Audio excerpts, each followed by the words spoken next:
Hello বন্ধুরা, তোমরা কেমন আছো? আশা করি তোমরা খুবই ভালো আছো। আজকে তোমাদের জন্য নতুন একটা রান্না নিয়ে এসেছি। সেটা হচ্ছে ফুলকপির বাহার। ফুলকপির বাহার খুবই একটু ভিন্ন স্বাদের। তোমাদেরকে আজকে এই রান্নাটা আজকে দেখাবো। তবে ফুলকপি দিয়ে তোমরা অনেক কিছু অন্যরকম করে রান্না করে খেয়েছো, তবে আমার আজকের এই রান্নাটা খুবই সুস্বাদু। তোমরা না বানিয়ে খেলে বুঝতে পারবে না। তাহলে চলো তোমাদেরকে দেখিয়ে দিচ্ছি ফুলকপির বাহার কিভাবে রান্না করে। তো প্রথমেই আমি উনানটা ধরিয়ে নিচ্ছি। উনান ধরাতে সময় লাগে। তো তোমাদেরকে আগেই বলেছি আমি রান্নাটা করব হচ্ছে ফুলকপির বাহার। এটা একটা রাজকীয় রান্না, সম্পূর্ণই নিরামিষ। তাহলে চলো তোমাদেরকে দেখিয়ে দিচ্ছি এই ফুলকপি বাহার কিভাবে রান্না করতে হয়। তো দেখো বন্ধুরা, ফুলকপিটা এই সিজনের প্রথম ফুলকপি আমাদের বাড়িতে আজকে এনেছে, তাই ভাবছি যে এই রান্নাটা আজকে করব। এটা একটা রাজকীয় রান্না, সম্পূর্ণটাই নিরামিষ। দেখো কত বড় সাইজ। তো আমি এই ফুলকপিটা বড় বড় টুকরো করে কেটে নেব প্রথমে।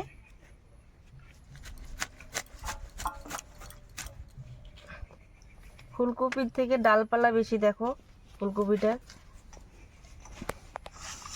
বড় বড় সাইজের করে কেটে নেব।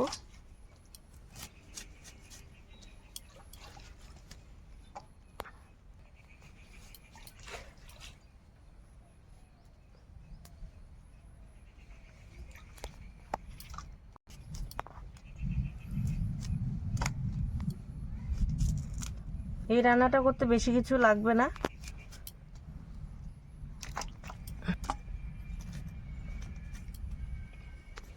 তো ফুলকপি আমার কাটা হয়ে গেছে। এর মধ্যে কোনো আলু মিক্সড করব না, শুধু ফুলকপি দিয়ে রান্না করব। আর এখানে দেখতে পাচ্ছ একটা টমেটো নিয়েছি। টমেটোটা আমি বেটে নেব। তো প্রথমে আমি কেটে নিচ্ছি।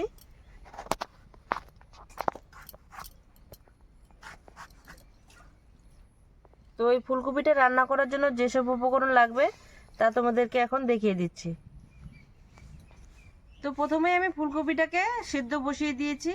হালকা সিদ্ধ করে নেব, কেননা এখনকার সবজি সব রাসায়নিক সার দিয়ে তৈরি, তাই আমি সামান্য পরিমাণ ভাপিয়ে নেব।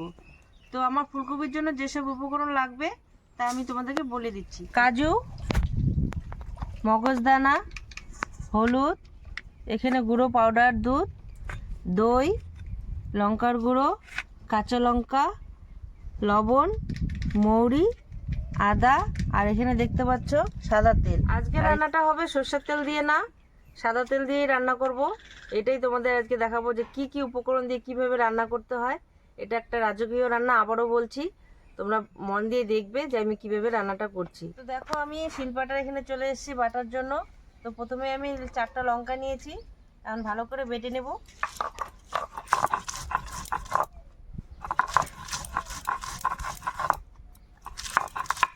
তো লঙ্কাটা আমার বাটা হয়ে গেছে, এক সাইডে রেখে দেবো। আর এখানে আমি আদা নিয়েছি, এটাকে বেটে নেব।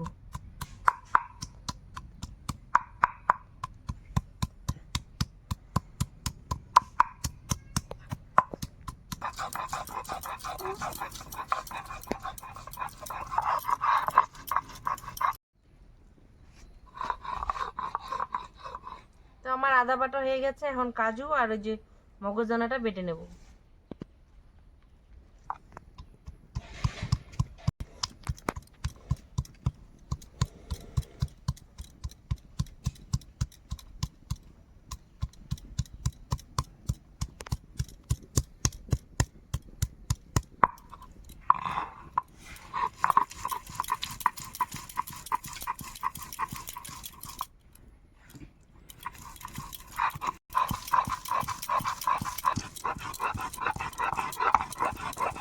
তো কাজুটা আমার বাটা হয়ে গেছে, এখন আমি মগজদানাটা বেটে নেব।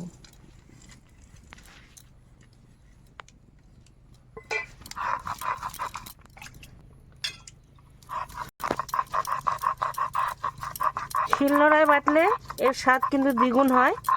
যতটা না মিক্সচারে রান্না করলে তার থেকে দ্বিগুণ শিলনোড়ায় বাটলে রান্না করলে ভালো হয়। এটা একটা রাজকীয় রান্না। এর তোমরা ফুলকপির অনেক কিছু খেয়েছো, কিন্তু এই রান্নাটা রাজকীয়। এইভাবে তোমরা রান্না করবে আর বাড়িতে তৈরি করে খাবে, আর কমেন্টে আমাকে কিন্তু অবশ্যই তোমরা জানাবে যে খেয়ে কেমন লাগলো।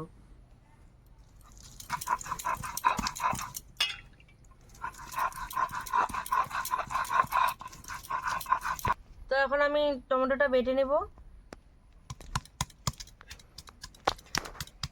কাজু আর মগজদানাটা বাটা হয়ে গেছে, এখন আমি টমেটোটা বেটে নেব। ওইদিকে আমার কড়াই গরম হয়ে গেছে, তো কড়াইয়ের মধ্যে আমি এখন সাদা তেল দিয়ে দেবো।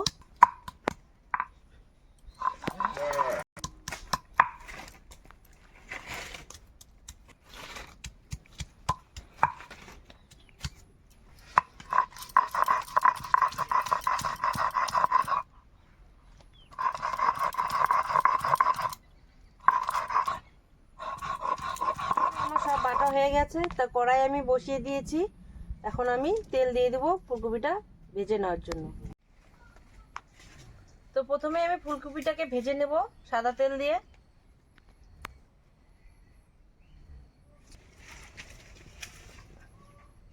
আজকে রান্নাটা হবে সাদা তেল দিয়েই।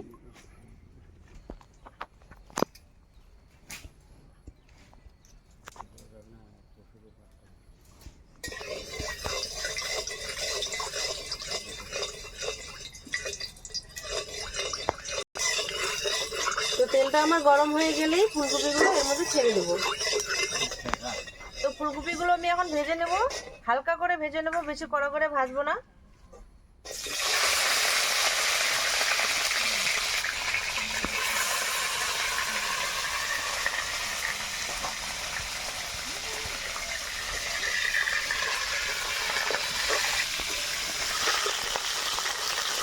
আমি এর মধ্যে সামান্য পরিমাণ হলুদ আর লবণ দিয়ে ভেজে নেব।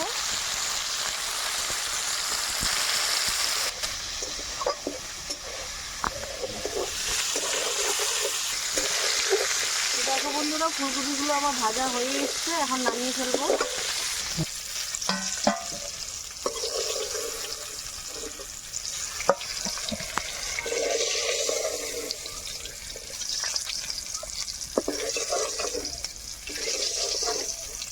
এর মধ্যে আমার অনেকটাই তেল রয়ে গেছে, তো সামান্য পরিমাণ আরেকটু তেল দিয়ে দিব।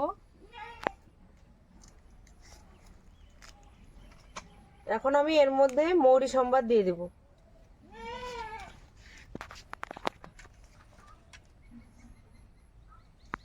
মৌরি দিয়ে দিচ্ছি।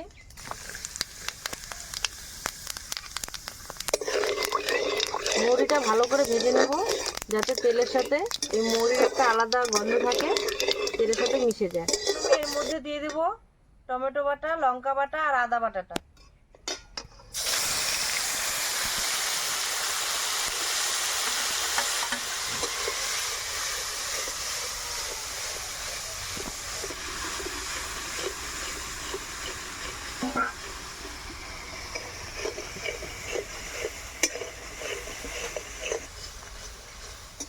এই মশলাগুলোকে ভালো করে কষিয়ে নেব। এখন দিয়ে দেব এর মধ্যে হাফ চামচ লবণ,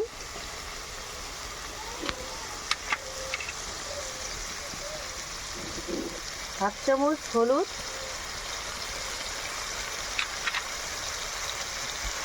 আর লঙ্কার গুঁড়ো 1 চামচ। এখন আবারও কষিয়ে নেব।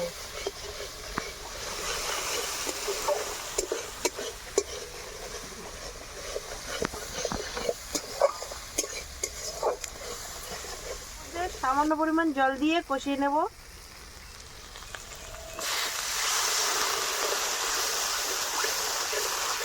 তো মশলাগুলোকে ভালো করে কিছুক্ষণ টাইম আমি কষিয়ে নেব, যাতে মশলার গন্ধ এর থেকে না বেরোয়, কাঁচা কাঁচা।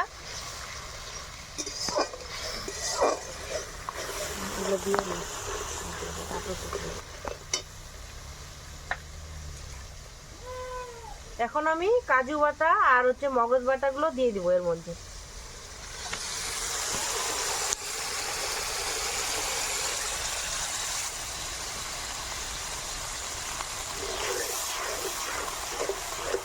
কাজু আর মগজদানা দেওয়ার পরে আমি আগুনের আঁচটা হালকা করে নেব। এই মশলাটাকে হালকা আঁচে ভাজতে হবে, না হলে কড়াইয়ের মধ্যে লেগে যাবে।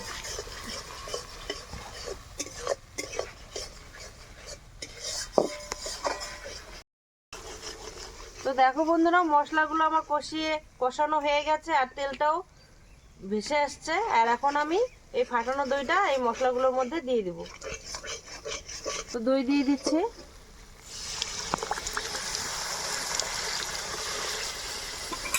আবার ভালো করে নেড়ে চেড়ে নেব।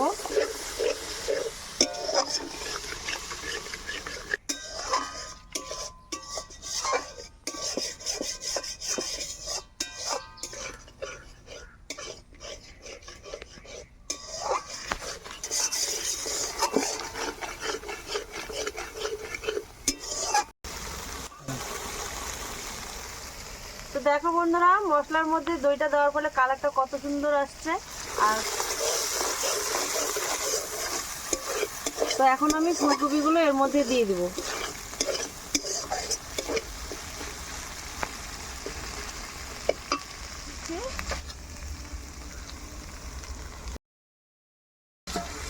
আস্তে আস্তে রয়েছে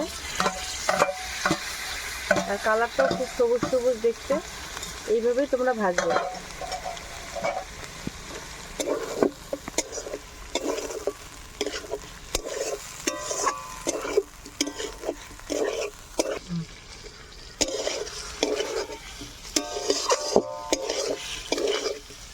ভালো করে মশলাগুলোর সাথে ফুলকপিগুলো ভেজে নেব। তো দেখো মশলার সাথে ফুলকপিগুলো কষানো হয়ে গেছে। এখন আমি সামান্য জল দিয়ে আর একটু কষিয়ে নেব।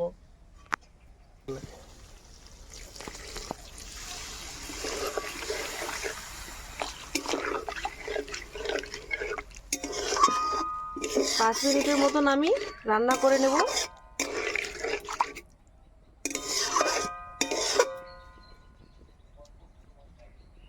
এই ফুলকপি বাহার রান্না করতে দই, দুধ আর তোমার কাজু এগুলো লাগে বেশি পরিমাণ। তা তোমরা তো অন্যরকম করে ফুলকপি রান্না করে খেয়েছো, তো এবার তোমরা চেষ্টা করবে যে এইভাবে রান্না করে খেতে। আর একটা নাম হলো রাজকীয় ফুলকপি বাহার। বেশিরভাগ রাজারাই এসব রান্না করে খেত, তার থেকেই রাজকীয় রান্না তৈরি হয়েছে, এর নাম ফুলকপির বাহার। তো জলটা ফুটে এসছে, এখন আমি গুঁড়ো পাউডারটা এর মধ্যে দিয়ে দেব। আমি এখানে 2 চামচের মতন গুঁড়ো পাউডার দিয়ে দেব।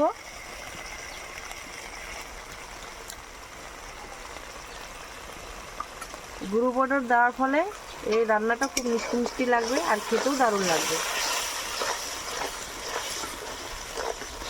তো দেখো বন্ধুরা, ফুলকপি বাহার আমার তৈরি হয়ে গেছে। আবারও বলছি, এটা একটা রাজকীয় রান্না। তোমরা এইভাবে বাড়িতে তৈরি করে খাবে আর কমেন্টে আমাকে অবশ্যই জানাবে। বন্ধুরা, রান্নাটা আমার কত সুন্দর দেখতে লাগছে, খেতেও কিন্তু দারুণ লাগবে। তো নামিয়ে ফেলছি আমি বাটির মধ্যে।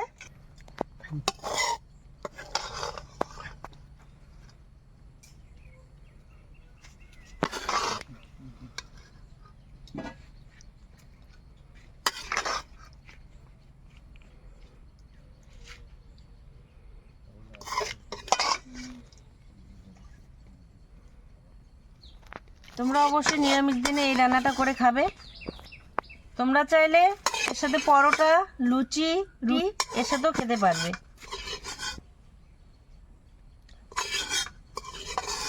সম্পূর্ণ একটা নিরামিষ রান্না।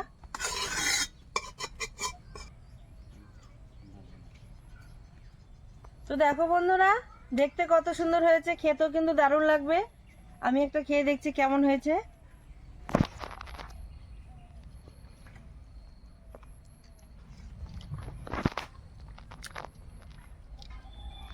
অসাধারণ হয়েছে, তোমরা না খেলে বুঝতে পারবে না।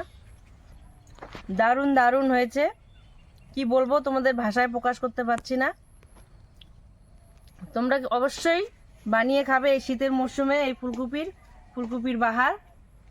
তোমরা তো অনেক রান্নাই ফুলকপির খেয়েছো, তবে এইবার এইভাবেই করে রান্না করে খাবে আর কমেন্টে আমাকে অবশ্যই জানাবে যে কেমন হয়েছে। সম্পূর্ণ ভিডিওটি দেখার জন্য অসংখ্য অসংখ্য ধন্যবাদ। তাহলে দেখা হচ্ছে পরের ভিডিওতে।